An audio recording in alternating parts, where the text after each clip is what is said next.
Bonsoir.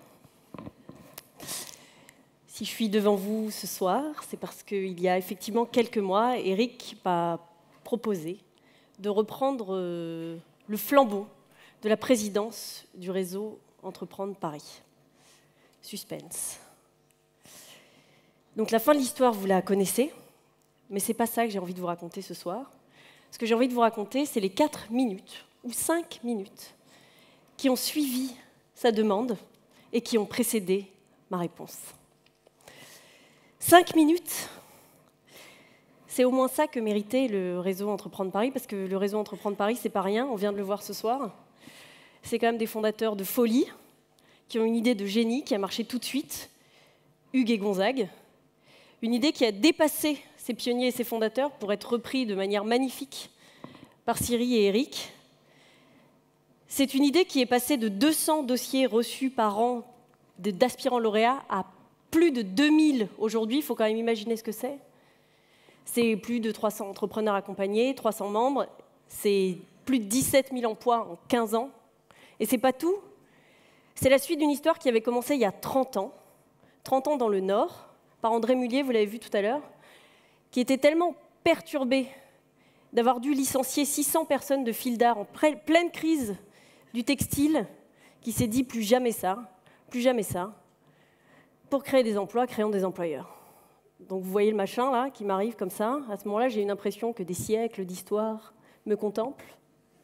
Et font un petit signe à Eric en mode t'es sûr là, Eric, parce que quand même c'était pas mal ce qu'on avait fait là.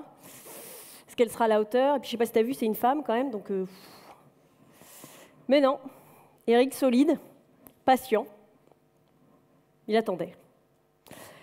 Alors, passé ce petit moment de pression, j'ai regardé en face le truc qui vraiment, moi, au sein du réseau Entreprendre Paris, m'effraie, qui me fout des sueurs froides.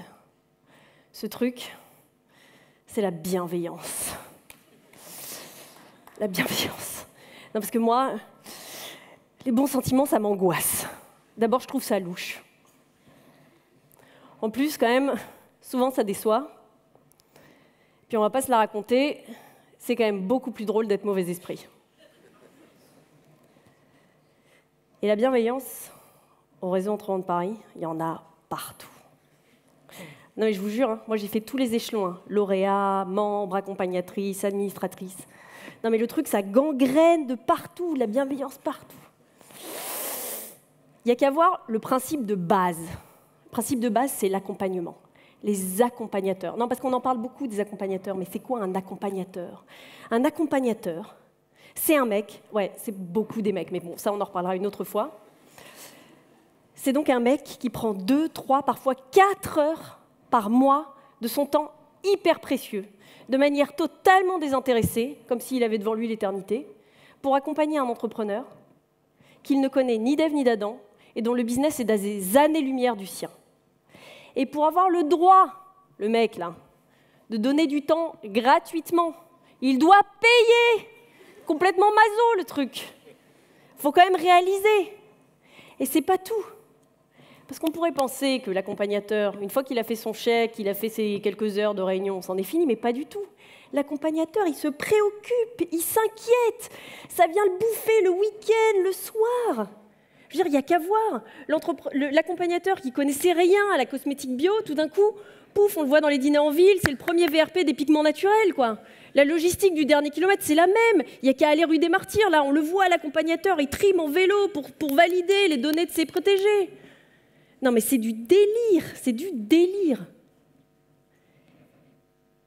Et en plus, l'accompagnateur, il accompagne. Non, mais vous voyez ce que c'est, accompagner? Ça n'a rien à voir avec le fait de prendre son gamin le matin, d'emmener sur le trajet, de le déposer à l'école et de dire « tu deviendras un homme, mon fils », mais ça, j'en fais pas mon affaire, quoi. Pas du tout. Accompagner.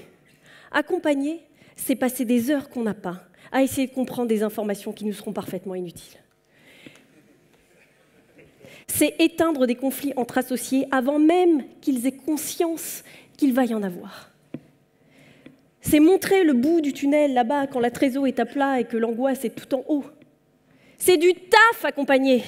C'est vraiment du taf. C'est l'amour d'une mère, c'est le discernement d'un jésuite, c'est la schlag de Philippe Lucas. Et l'accompagnateur,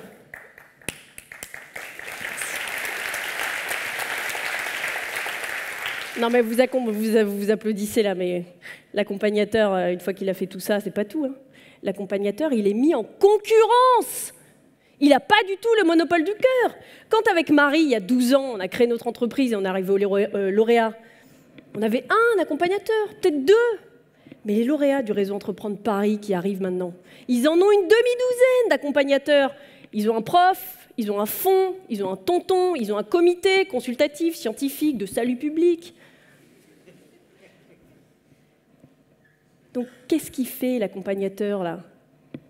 Non, mais attendez, même le primeur du coin de la rue, le primeur qui a sa start-up du circuit court, qui a son DEA de philo et sa licence d'économie au King's College, je donne des conseils. Donc, l'accompagnateur, mais il est discret, il fait attention, il veut vexer personne, il s'en sert tranquillement, il ne veut pas déboussoler l'entrepreneur. Et surtout, il veut quand même montrer que le conseil de l'accompagnateur du réseau Entreprendre, ce n'est pas le même que les autres, vous voyez. Je veux dire, il ne veut pas vexer, mais en même temps, il veut créer la différence. On pourrait penser qu'il cherche la gloire. Non, mais pas du tout. Il ne cherche pas la gloire. Parce qu'au réseau Entreprendre, on est humble, on n'est pas cool, on est résolument pas cool, on est même super fiers de ne pas être cool. Non, mais il n'y a qu'à voir, à l'heure de la Startup Nation et de la French Tech, nous, on est le réseau Entreprendre Paris. On a un verbe français qui date du XIIe siècle, du 3e groupe à l'indicatif, avec 4 syllabes. Donc, c'est pas étonnant que les journalistes ne nous reprennent pas. Merci, ça.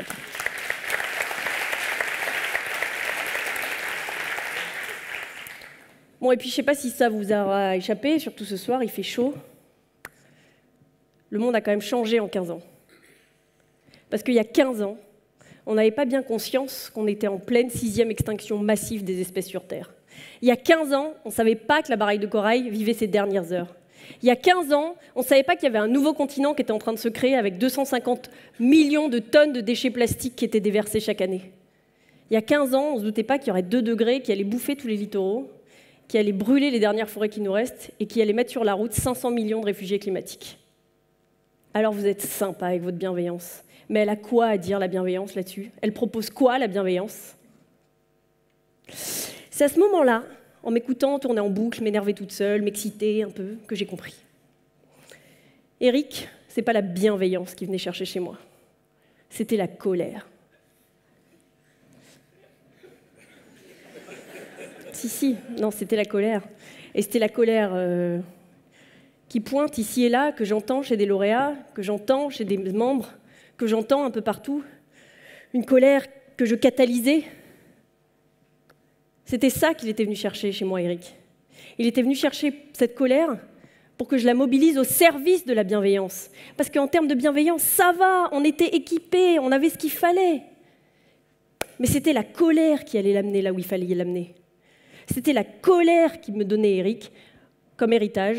Et il me disait, je te donne la tâche de rendre cette bienveillance rayonnante et d'aller traquer tous les entrepreneurs en puissance là où ils sont pour leur apporter. Je t'ordonne de faire de cette bienveillance un objet conquérant et belliqueux contre ces idées entrepreneuriales qui ont tendance à faire penser que les levées de fonds et les succès faciles doivent prendre le pas sur l'humanisme et la bienveillance. Je t'ordonne de mettre cette énergie bienveillante au service des grands défis de l'humanité. Et je te demande de protéger ce bastion d'humanisme, d'humour et de plaisir que le réseau Entreprendre Paris. À ce moment-là, je me suis dit, ah ouais, c'est pour ça qu'il vient chercher une femme. On part au combat.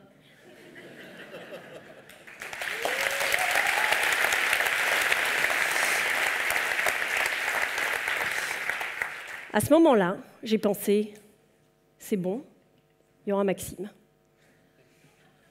C'est bon, je vais pouvoir le faire. J'ai levé les yeux, j'ai croisé le regard d'Eric. Je lui ai dit « d'accord » et je lui ai dit « merci ».